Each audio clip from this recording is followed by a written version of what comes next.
할렐루야, 성도 여러분 모두 반갑습니다. 6월 9일 월요일 아침 말씀 묵상입니다. 오늘 하루를 시작하는 첫 찬송은 70장 피난처 있으니 찬송 올려드립니다.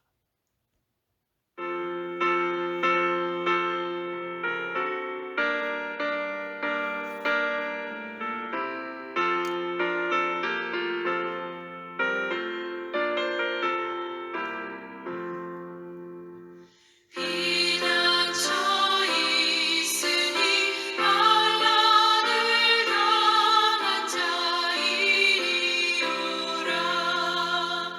땅들이 변하고 물결이 일어나 산 위에 넘치되 두렵지 않네. 이방이 떠들고 나라들 모여서 진동하나.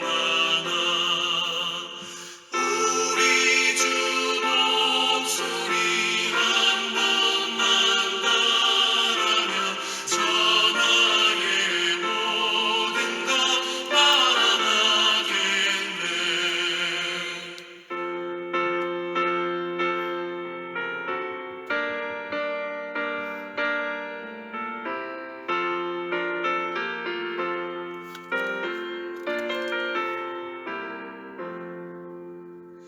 만유주 하나님 우리를 도우니 피난처요. 세상의 난리를 그치게 하시니 세상에 잠깐 있을 데 없네. 높으신 하나님 우리를 구하니 할렐루야. 괴로움이 심하고 환난이 극하나 피난처 되시는 주 하나님.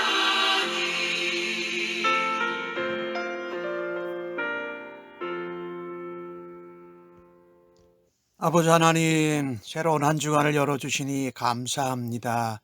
주의 날 하나님 앞에 예배하고 저희의 사역과 일들을 시작하는 월요일을 맞았습니다. 오늘도 첫 시간을 하나님과 말씀을 통해서 주의 음성 듣기를 원하며 이렇게 나왔습니다. 오늘도 성령의 지혜와 총명으로 함께하여 주셔서 오늘도 하나님의 뜻과 길을 깨닫고 하루를 살아드리기를 원합니다.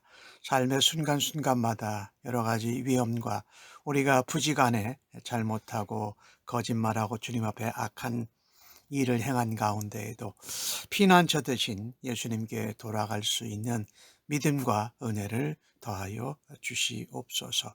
오늘도 우리의 반석이요, 우리의 산석이요, 우리의 피난처가 되신 예수님을 항상 기억하면서 우리가 실수하고 넘어졌더라도 주님 앞에 나아갈 수 있는 하루가 되도록 주여 도와주시고 사용하시고 인도하여 주시옵소서. 오늘 하루를 의탁하면서 예수님의 이름으로 기도합니다. 아멘. 이 아침에 저희들에게 주시는 하나님의 말씀은 민수기 35장 9절로 21절의 말씀입니다. 함께 성경을 읽습니다. 여호와께서 모세에게 말씀하여 이르시되 이스라엘 자손에게 말하여 그들에게 이르라. 너희가 요단강을 건너 가나안 땅에 들어가거든 너희를 위하여 성읍을 도피성으로 정하여 부지 중에 살인한 자가 그리로 피하게 하라라. 이는 너희가 복수할 자에게서 도피하는 성을 삼아 살인자가 회중 앞에 서서 판결을 받기까지 죽지 않게 하기 위함이니라. 너희가 줄 성읍 중에 6을 도피성이 되게 하여 새 성읍은 요단 이쪽에 두고 새 성읍은 가나안 땅에 두어 도피성이 되게 하라. 이 6성읍은 이스라엘 자손과 타국인과 이스라엘 중에 거류하는 자의 도피성이 되리니 부지 중에 살인한 모든 자가 그리로 도피할 수 있으리라. 만일 철 연장으로 사람을 쳐 죽이면 그린 살인자니 그 살인자를 반드시 죽일 것이요, 만일 사람을 죽일 만한 돌을 손에 들고 사람을 쳐 죽이면 이는 살인한 자니 반드시 죽일 것이요, 만일 사람을 죽일 만한 나무 연장을 손에 들고 사람을 쳐 죽이면 이는 살인하는 자니 그 살인자는 반드시 죽일 것이니라. 피를 보복하는 자는 그 살인한 자를 자신이 죽일 것이니 그를 만나면 죽일 것이요, 만일 미워하는 까닭에 밀쳐 죽이거나 기회를 엿보아 무엇을 던져 죽이거나 악의 일을 가지고 손을 쳐서 죽이면 그 친자는 반드시 죽일 것이니 살인하였음이라. 피를 보복하는 자는 살인자를 만나면 죽일 것이니라. 아멘. 특별히 이 레위인들을 위한 성읍을 각 지파에서 내줘서 48개 성읍 중에서 또 하나님께서 도피성을 6개로 지정하십니다. 사실 이 도피성, 부지간에 자기도 모르게 우연히 사고로 살인을 하게 된 사람들을 보호하는 권리를 지켜주는 것입니다. 우발적으로 살인한 사람들을 하나님의 긍휼과 또 사랑으로 또한 동시에 공유를 통해서 지키기 위한 장치였습니다. 오늘 본문을 보면 하나님은 살인죄는 아주 엄격하게 다루십니다. 오늘 반드시 죽일 것이라, 반드시 죽일 것이라 이거지 6번 이렇게 정도 나와요. 살인죄는 엄격하게 다루셨습니다.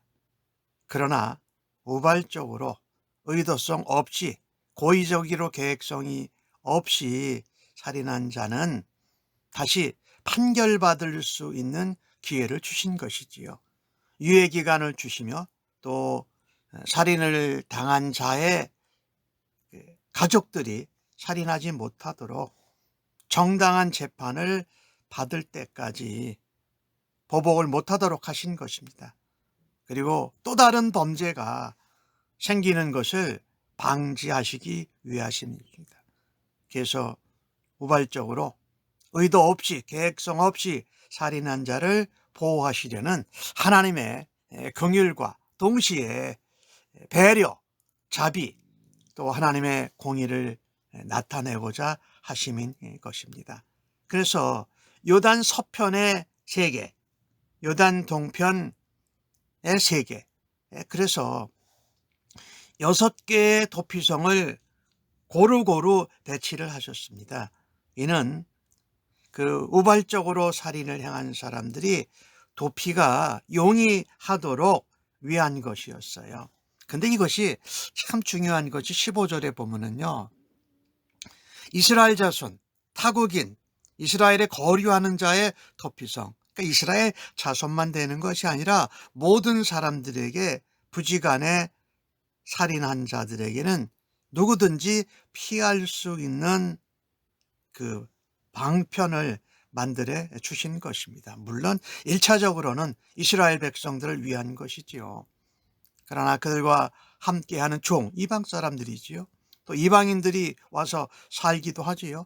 여행하는 사람들에게도 적용되었다. 이만큼 하나님께서는 이스라엘 백성뿐만 아니라 한 사람의 생명도 중요하게 여기십니다. 그리고 의도적이지 않은 경우에는 그들의 인권과 또 재판받을 수 있는 기회를 위해서 보호하신다는 것입니다. 어떻게 보면 우발적으로 사람을 사고로 죽이게 될 수도 있고요. 또 어떤 경우에는 억울한 누명을 쓸 수도 있잖아요. 그것을 재판을 통해서 정당하게 판결하고 그 전까지 보호받을 수 있는 권리를 하나님이 허락하신 것이지요. 우리가 살면서 그런 경우들 겪잖아요. 억울한 누명을 쓰는 경우들이 있잖아요. 그때 겪는 심리적인 고통은 얼마나 괴롭습니까? 또 확인되지도 않은 소문, 또 오해, 이런 것을 받으면 굉장히 억울해요. 근데 우리는 소문이나 또 어떤 스캔들, 오해, 누명 이런 것을 확인도 안 하고 다른 사람들을 쉽게 판단하고 정죄하곤 하는 우리들의 모습을 한번 돌아봐야 합니다. 오늘날 특별히 우리가 살고 있는 이 시대에 가짜 뉴스라는 것이 엄청 많이 돌아다니잖아요. 그래서 그것을 확인도 안 하고 내가 어떤 사람을 오해하고 판단하고 또 나쁜 말로 정죄하는 이런 일들을 하나님이 미리 막으셨다라는 것을 우리가 기억해야 할 것입니다. 그러니까 도피성은요, 하나님이 생명의 존엄성을 보호하시고 보장하신 것입니다. 그리고 우리가 원치 않았지만 사고로 사람을 죽일 수도 있는 그런 연약함에 대한 하나님의 배려요, 우리를 향한 하나님의 지혜라는 것입니다. 오늘 너희를 위하여 도피성을 정하는 것이라고 말씀하시거든요. 너희라는 것이 누굽니까? 하나님 백성을 위하여 만드신다라는 거예요. 하나님의 백성들 가운데에도 억울하게 사고로 또 누명을 쓰는 사람들도 있으니까 그렇게 하신 것이지요. 도피성이 부지간에 자기도 모르게 사고로 살인한 사람을 위해서 보호하기 위해서 마련된 것처럼 우리도 예수님 믿고 하나님 자녀로 백성으로 살아가는데 이렇게 사고로 의도하지 않았는데 계획이 전혀 없었는데 이런 잘못을 행할 때, 큰 실수를 행할 때 누구께 해야 됩니까? 우리의 피난처가 되신 예수님께 나아가야 합니다. 그러면 모두 완전하게 보호를 받는다라는 것입니다. 주님께 우리가 구하고 주님께서 그것을 긍휼과 자비로 품어주시고 공평하게 판단하실 때에 하나님의 공의가 나타나고 하나님의 사랑이 나타나는 것이지요. 또한 오늘 16절서부터 보면 사람을 의도적으로 계획적으로 미워하고 또 기회를 엿봐서 악의로 죽이는 경우에 대해서는 아주 단호하게 그 살인자를 반드시 죽여야 된다고 말씀하십니다. 하나님께서 이 고의가 아닌 계획 없이 사고로 살인을 한 경우와 고의로 의도적으로 계획적으로 살인한 경우는 아주 반대로 다루십니다. 하나님은 결과만 보시는 것이 아닙니다. 하나님은 또 무엇을 보십니까? 우리가 어떤 일을, 죄를 범하고 잘못한 것에 동기까지도 면밀하게 살피시는 하나님이십니다. 재판할 때도 그 동기가 어떤지를 살펴야 공정하고 공의로운 판결을 내릴 수 있기 때문입니다. 하나님은 명백한 살인죄에 해당하는 5가지를 오늘 본문에 말씀하고 계십니다. 철연장으로 사람을 쳐 죽인 경우, 사람을 죽일 만한 돌을 손에 들고 쳐 죽인 경우, 죽일 만한 나무 연장을 손에 들고 쳐 죽인 경우, 오늘 보니까 미워하는 까닭에 밀쳐 죽이거나 기회를 봐서 악의를 가지고 손으로 쳐 죽인 자는 반드시 죽이라고 말씀한 것입니다. 참 보면은요, 이 5가지 경우, 철이든지 큰 돌이든지 나무 연장이든지 미워하는 마음으로 밀어서 죽인 경우, 악의를 가지고 손으로 때려 죽인 경우, 이 5가지 경우는 공통점이 뭐냐면요, 고의적이라는 것입니다. 계획적이라는 것입니다. 의도적으로 미리 마음에 생각한 것을, 계획한 것을 행동으로 옮겼다라는 것입니다. 이렇듯 악한 동기를 가지고 사람을 죽였다면 방법이 다른 것이 없습니다. 자신의 생명으로 그 죄값을 치르는 것이 하나님의 공의입니다. 그래서 오늘 주신 말씀에 보면은 16절에도 한 번, 17절에도 한 번, 18절에도 한 번, 또 19절에도 한 번, 벌써 4번 나오고요. 또 해서 반드시 죽일 것이다. 6번이나 오늘 본문 가운데 나오고 있는 것을 볼 수 있어요. 왜 그러느냐? 생명을 살리고 죽이는 것은 하나님께 속한 권한인데 우리가 사람을 고의적으로, 계획적으로, 의도적으로 미워해서 또 악의를 가지고 죽이는 것은 하나님께 대적하는 것이기 때문에 그것을 받을 수 있는 길이 없다라는 말씀으로 오늘 기록이 되어져 있지요. 참 하나님께서 이 생명을 얼마나 존엄하게 여기시는지. 그러니 우리도 이 땅에서 살면서 미워하든지 악의를 가든지 돌이든지 나무든지 철연장을 가지고 사람을 죽이는 행동은 절대 해서는 안 되는 것이라는 것이죠. 하나님임을 대적하는 거다. 그래서 우리가요, 동기까지 살피시는 하나님 앞에서 나는 사람들을 어떻게 대하면서 살아야 할지 우리가 다시 한번 점검해야 합니다. 우리가 다른 사람이 잘못하고 실수했을 때에 결과만 보고 정죄하고 또 소문을 내나 미워하나 아니면 이 동기까지 헤아려서 사람들을 평가하고 판단하나.